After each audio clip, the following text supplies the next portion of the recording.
নমস্কাৰ প্ৰিয় দৰ্শক, মই শেৱালী। আমাৰ চেনেলৰ অন্য এটি ভিডিঅ'লৈ আপোনাক স্বাগতম জনাইছোঁ।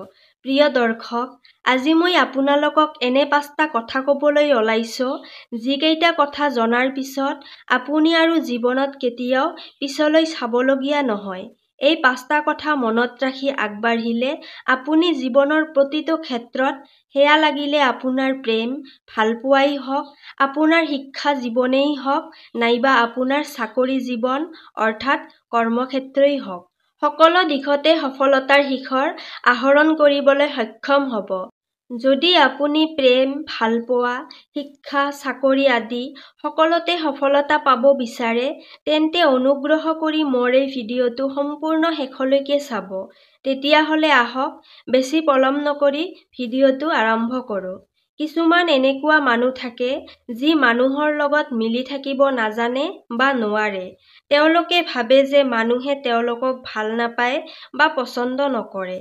তেওঁলোকে বেছি বন্ধু গঢ়িব নাজানে বা মানুহক তেওঁলোকে আকৰ্ষিত কৰিব নোৱাৰো বুলিও ভাবে। এনেকুৱা ভাৱনা মনলৈ এই কাৰণেই আহে যে তেওঁলোকে এনে কিছুমান সৰু সৰু ভুল কৰে, যি ভুলৰ বাবে তেওঁলোকে নিজৰ ওপৰত থকা কনফিডেন্স হেৰুৱাই পেলায়। যিবোৰৰ কাৰণে নিজৰ পাৰ্চনেলিটিৰ কাৰণে মানুহে তেওঁলোকৰ প্ৰতি আকৰ্ষিত হোৱাৰ বিপৰীতে দূৰহে হৈ যায়। কিছুমান এনেকুৱা সৰু সৰু কথা আছে, যি কথা যদি আপুনি জীৱনত এবাৰ শিকি লয়, তাৰ পিছত আপুনি যলৈকে নাযাওক বা যাকেই লগ পায়, আপোনাক লগ পোৱা প্ৰতিজন মানুহ আপোনাৰ প্ৰতি 100% আকৰ্ষিত হ'ব।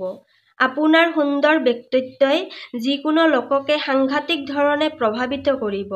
লাগিলে সেয়া আপোনাৰ পৰিয়ালেই হওক, আপোনাৰ প্ৰেয়সী বা প্ৰেমিকেই হওক, আপোনাৰ স্বামী, পত্নী, বন্ধু যিয়েই নহওক, তেওঁলোকৰ জীৱনত আপুনি বিশেষভাৱে প্ৰভাৱ বিস্তাৰ কৰিব পাৰিব। এটা কথা মনত ৰাখিব, মানুহৰ মূল্য বা গুৰুত্ব নাথাকে। গুৰুত্ব থাকে মানুহৰ গুণৰ, মানুহজনৰ চিন্তা চেতনাৰহে মূল্য থাকে। গতিকে এই 5টা কথাই আপোনাৰ পাৰ্চনেলিটি সম্পূৰ্ণৰূপে চেঞ্জ কৰি পেলাব। এই 5টা কথাই আপোনাক এজন প্ৰভাৱশালী ব্যক্তি হিচাপে গঢ়ি তুলিব পাৰে। আপুনি য'তেই নাথাকক, আপোনাক কোনোবাই চিনি পাওক বা নাপাওক, আপোনাৰ ছবিয়ে সকলোকে ইমপ্ৰেছ কৰিব পাৰে। প্ৰথম কথাটো হ'ল, আপুনি আনৰ কথা শুনিবলৈ আৰু বুজিবলৈ শিকক। মানুহে এটা ডাঙৰ ভুল কৰে, কেৱল নিজৰ বিষয়ে কৈ ভাল পায়। যেতিয়াই কাৰোবাৰ সৈতে কথা পাতে, তেতিয়াই কেৱল নিজৰ কথা কৈ বেছিকৈ আলোচনা কৰিব বিচাৰে। প্ৰথম কথাটো হ'ল, আপুনি আনৰ কথা শুনিবলৈ আৰু বুজিবলৈ শিকক। মানুহে এটা ডাঙৰ ভুল কৰে, কেৱল নিজৰ বিষয়ে কৈ ভাল পায়। যেতিয়াই কাৰোবাৰ সৈতে কথা পাতে, তেতিয়াই কেৱল নিজৰ কথাই বেছিকৈ আলোচনা কৰিব বিচাৰে। এটা কথা আপুনি আজিৰে পৰা মন কৰিবাচোন, 3-4জন মানুহৰ সৈতে যেতিয়া কথা পাতিব, প্ৰতিজনেই নিজৰ নিজৰ বিষয়ে কোৱাতেই লাগি থাকে। কোনোৱে কাৰো কথা ধ্যান দি শুনিব নিবিচাৰে, বুজিব নিবিচাৰে। এজনে কৈ থাকোঁতেই আনজনে নিজৰ কথাখিনি ক'বলৈ কথাৰ ওপৰা ওপৰি কৰে। যেতিয়ালৈকে আপুনি আপোনাৰ সন্মুখজনৰ কথা নুশুনিব বা নুবুজিব, তেতিয়ালৈকে তেওঁৰ সৈতে আপোনাৰ বণ্ডিং ষ্ট্ৰং কেতিয়াও নহয়।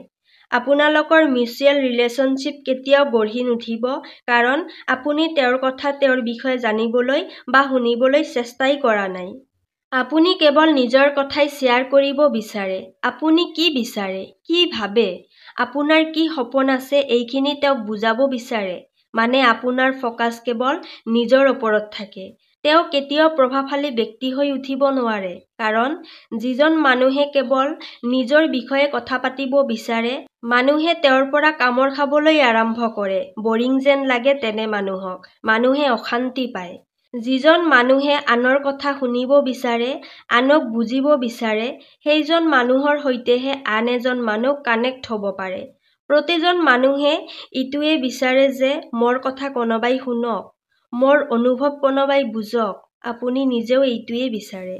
যেতিয়া আপুনি নিজৰ বিষয়ে কোৱা বাদ দি আনৰ কথা শুনিবলৈ বা বুজিবলৈ যত্ন কৰিব, তেতিয়া আনজনৰ জীৱনত আপোনাৰ বাবে এটা স্পেচিয়েল, এটা বিশেষ স্থান তৈয়াৰ হ'ব। যিজনৰ কথা আপুনি ধ্যান দি শুনিব, তেওঁ এইটোৱে ভাবিব যে আপুনি তেওঁৰ মনৰ কথা বুজি পাইছে, তেওঁৰ অনুভৱক সন্মান কৰিছে। যেতিয়া আপুনি তেওঁৰ কথা শুনিব, তেওঁ যিকোনো কথা সকলোতকৈ আগতে আপোনাকে শ্বেয়াৰ কৰিব। আপোনাৰ ওপৰত তেওঁৰ বহুত বিশ্বাস থাকিব। আপোনাৰ ওচৰত তেওঁ নিজকে সুৰক্ষিত অনুভৱ কৰিব। প্ৰতিটো সম্পৰ্কতে এইবাবেই সমস্যাৰ সৃষ্টি হয় যে প্ৰতিজনে নিজৰ কথাহে বুজি পায়, নিজৰ কথাহে ক'ব বিচাৰে, আনজনৰ প্ৰতি ধ্যানেই নাথাকে। গতিকে আজিৰে পৰা আপোনাৰ এই অভ্যাস পৰিত্যাগ কৰক। আনৰ কথা বুজিবলৈ যত্ন কৰক। নিজৰ বিষয়ে যদি কিবা ক'বলগীয়া থাকে তেন্তে সংক্ষেপতে চমুকৈ আৰম্ভ কৰিবলৈ শিকক। বেছি ডিটেইলিং নকৰিব। দ্বিতীয় কথাটো হ'ল মানুহক প্ৰশংসা কৰিব শিকক। এপ্ৰিচিয়েট কৰক, উৎসাহ দিবলৈ শিকক। যিকোনো এজন উদাস মানুহক যেতিয়া আপুনি প্ৰশংসা কৰিব, সাহস দিব, তেওঁৰ মুখত হাঁহি বিৰিঙিব। কিয়নো নিজৰ বিষয়ে আনে ভালকৈ ক'লে সকলো মানুহেই সুখী হয়। সকলোৱে বিচাৰে তেওঁক কোনোবাই প্ৰশংসা কৰক। আপুনিও বিচাৰে আৰু ময়ো বিচাৰোঁ। আনে ভাল বুলি ক'লে, প্ৰশংসা কৰিলে মনটো ভাল লাগি যায়। যেতিয়া আপুনি আনক প্ৰশংসা কৰিব, লাগিলে তেওঁ আপোনাৰ বাবে ক্ষুদ্ৰ কিবা এটাই কৰক। যেতিয়া আপুনি তেওঁক প্ৰশংসা কৰিব, এপ্ৰিচিয়েট কৰিব, তেওঁ সুখী অনুভৱ কৰিব আৰু আপোনাৰ বাবে তেওঁ দ্বিতীয়বাৰ আৰু কিবা ভাল চিন্তা কৰিবলৈ বিচাৰিব আৰু আপোনাৰ বেয়াটো কেতিয়াও নিবিচাৰিব। যিজনৰ আপোনাৰ সৈতে সম্পৰ্ক আছে বা চিনাকি আছে, তেওঁলোকৰ আপুনি প্ৰতি মুহূৰ্ততে প্ৰশংসা কৰিবলৈ নাপাহৰিব। সৰু সৰু কথাতে প্ৰশংসা কৰিব। আপুনি একো দিব নালাগে। মুখেৰে মাথো এটা শব্দহে ক'ব লাগে। লাগিলে সেয়া আপোনাৰ পত্নী হওক, আপোনাৰ ভাই-ভনী, পিতৃ-মাতৃ বা আত্মীয়-স্বজন বা বন্ধুজনেই নহওক। কিন্তু আমি সেইখিনি কৰাটো কৃপণালি কৰোঁ। ঘৰৰ মানুহক আৰু কি প্ৰশংসা কৰিম? কিন্তু আমি সেইখিনি কৰাটোৱেই কৃপণালি কৰোঁ। ঘৰৰ মানুহক আৰু কি প্ৰশংসা কৰিম? বন্ধুহে হ'ব আৰু সামান্য এটাহে, কিনো প্ৰশংসা কৰিম? এই সৰু সৰু কথাবোৰ আপোনাৰ প্ৰতিটো সম্পৰ্কক মৰমৰে ভৰাই তুলিব পাৰে, সুমধুৰ কৰিব পাৰে। যেতিয়া আপোনাৰ সম্পৰ্ক মধুৰ হ'ব, আপোনাৰ জীৱনো মধুৰ হৈ যাব। যি মানুহে আনৰ প্ৰশংসা কৰে, তেনে মানুহ সকলোৰে প্ৰিয়। কিন্তু যিজনে আনৰ বেয়াটোহে বিচাৰে, আনৰ বেয়াখিনিয়েই বিচাৰি থাকে, তেনে মানুহৰ পৰা সকলো আঁতৰ হ'ব বিচাৰিব। তেনে মানুহৰ কথা কোনেও শুনিব নিবিচাৰে। গতিকে নিজৰ কেৰেক্টাৰ এনেকুৱা নবনাব যে মানুহে আপোনাক লৈ অশান্তি অনুভৱ কৰক। আপুনি যদি বিচাৰে আপোনাক মানুহে ভাল পাওক, আপোনাৰ প্ৰতি প্ৰভাৱিত হওক, তেন্তে আপুনি মানুহক প্ৰশংসা কৰিবই লাগিব, এপ্ৰিচিয়েট কৰিবই লাগিব। কিন্তু বিনা কাৰণত একো অৰ্থ নথকাকৈও প্ৰশংসা নকৰিব। তেনে কৰিলে মানুহে আপোনাক তেল মাৰিছে বুলিহে ভাবিব, কাৰণ আজিকালি কোনেও মূৰ্খ নহয়। কিন্তু সৰু হ'লেও যিজনে সঁচাই কিবা এটা কৰিব বিচাৰিছে বা কৰিবলৈ চেষ্টা কৰিছে, তেওঁক অৱশ্যই প্ৰশংসা কৰিব। তৃতীয় কথাটো হ'ল, যেতিয়াই আপুনি মানুহৰ সৈতে লগ হয়, তেতিয়া হাঁহিমুখে থাকিব। যদি আপুনি দুখী হৈ থাকে, মুড অফ হৈ থাকে, উদাস হৈ থাকে, এনে পাৰ্চনেলিটিয়ে কোনো মানুহক আকৰ্ষিত নকৰে। উদাস আৰু অস্থিৰতাৰে ভৰা মানুহটো নিজক লৈয়ে সুখী নহয়। তেওঁক লৈ আন কেনেকৈ সুখী হ'ব? তেওঁ আনক কেনেকৈ প্ৰভাৱিত কৰিব? যি মানুহে হাঁহি ফূৰ্তিৰে থাকে, তেওঁ মানুহক সহজতেই নিজৰ প্ৰতি আকৰ্ষিত কৰিব পাৰে। হাঁহি ফূৰ্তিৰে থকা এজন মানুহে যিকোনো উদাস মনৰ মানুহকো আনন্দিত কৰিব পাৰে, সুখী কৰিব পাৰে। আপুনি যদি সকলো সময়তে প্ৰসন্ন হৈ থাকে, সুখী হৈ থাকে, তেতিয়া আপোনাক লগ পোৱা বা আপোনাৰ সৈতে সম্পৰ্কত থকা আন সকলো সুখী থাকিবলৈ বাধ্য হয়। কিন্তু আপুনি যদি সদায় দুখী হৈ থাকে, উদাস মন এটা লৈ আমন জিমনকৈ থাকে, তেতিয়া মানুহে ভাবিব, যেতিয়াই ইয়াৰ ওচৰলৈ যাওঁ, সদায় মন মাৰিয়েই থাকে, পেনপেনাইয়ে থাকে। আপোনাৰ প্ৰতি যদি এনে ধাৰণা কাৰোবাৰ মনত সোমায়, তেতিয়া আপুনি কেতিয়াও কাৰো সংগ লাভ নকৰিব। সেইবাবে সদায় প্ৰসন্ন হৈ থাকিব, সুখী হৈ থাকিব। আপুনি এইদৰে থাকিলে মানুহেও আপোনাৰ সৈতে সুখী অনুভৱ কৰিব আৰু এই অভ্যাসে আপোনাক এজন প্ৰভাৱশালী ব্যক্তি হিচাপে প্ৰতিষ্ঠা কৰিব। চতুৰ্থ কথাটো হ'ল, আপুনি যেতিয়াই যাকেই লগ নাপাওক বা যাৰে সৈতে কথা নাপাতক লাগে, কেতিয়াও ভয়ভাৱ মনত নাৰাখিব, আনইজি হৈ নাথাকিব, ফুল কনফিডেণ্টৰ সৈতে থাকিব। প্ৰবল আত্মবিশ্বাসেৰে ভৰা এটা মন লৈ মানুহৰ সৈতে কথা পাতিব। কেতিয়াও আনৰ সৈতে নিজকে তুলনা নকৰিব। নিজকে সৰু যেন অনুভৱ নকৰিব। আপুনি যি হয়, যেনেকুৱাই হয়, আপুনি ভাল, আপুনি শুদ্ধ, নিজকে স্বীকাৰ কৰক। আপুনি যেনেকুৱা, মানুহে তেনেকৈয়ে আপোনাক ভাল পাব, গ্ৰহণ কৰিব, আত্মবিশ্বাস অটুট ৰাখিব। যদি আপোনাৰ নিজৰ ওপৰতেই বিশ্বাস নাথাকে, তেন্তে মানুহে আপোনাক কেনেকৈ বিশ্বাস কৰিব? কি হিচাপত মানুহ আপোনাৰ প্ৰতি ইমপ্ৰেছ হ'ব?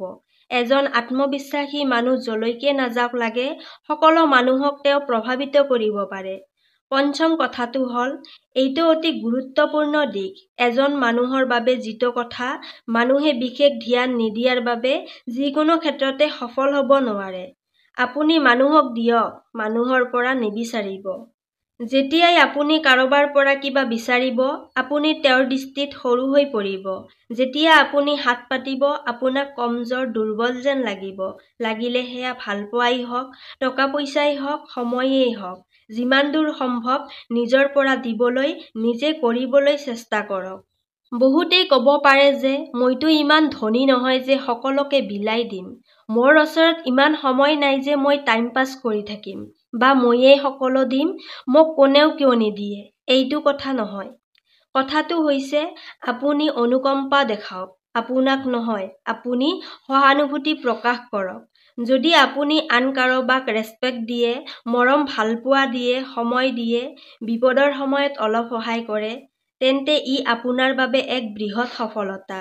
যদি আপুনি বিচাৰে মানুহে আপোনাৰ প্ৰতি আকৰ্ষিত হওক, আপুনি যদি সমাজত এজন আদৰ্শৱান প্ৰভাৱশালী ব্যক্তি হিচাপে প্ৰতিষ্ঠিত হ'ব বিচাৰে, তেন্তে নিজৰ স্বভাৱত কিছু পৰিৱৰ্তন কৰক। বিচৰাৰ অভ্যাস ত্যাগ কৰক। বিলাবলৈ যত্ন কৰক। বিচাৰিবলৈ বাদ দি যেতিয়া নিজে দিবলৈ চেষ্টা কৰিব, তেতিয়া আপুনি সকলোৰে দৃষ্টিত সদায় ওপৰত থাকিব। এই 5টা কথা যদি আপুনি মনত ৰাখি যিকোনো ক্ষেত্ৰত, যিকোনো কামত, যিকোনো সম্পৰ্কত আগবাঢ়ে, আপুনি নিশ্চিতভাৱে এজন প্ৰভাৱশালী ব্যক্তিৰ শাৰীত নিজৰ নাম অন্তৰ্ভুক্ত কৰিব পাৰিব। প্ৰিয় দৰ্শক, এইখিনিয়ে আছিল আজিৰ ভিডিঅ'টো। যদি ভিডিঅ'টো ভাল লাগিছে তেন্তে ভিডিঅ'টিত এটা লাইক কৰিব আৰু লগতে চেনেলটো ছাবস্ক্ৰাইব কৰিবলৈ নাপাহৰিব। তেতিয়াহ'লে আজিলৈ ইয়াতেই সামৰিছোঁ। কাইলৈ পুনৰ লগ পাম আন এটি ভিডিঅ'ৰ সৈতে। ধন্যবাদ।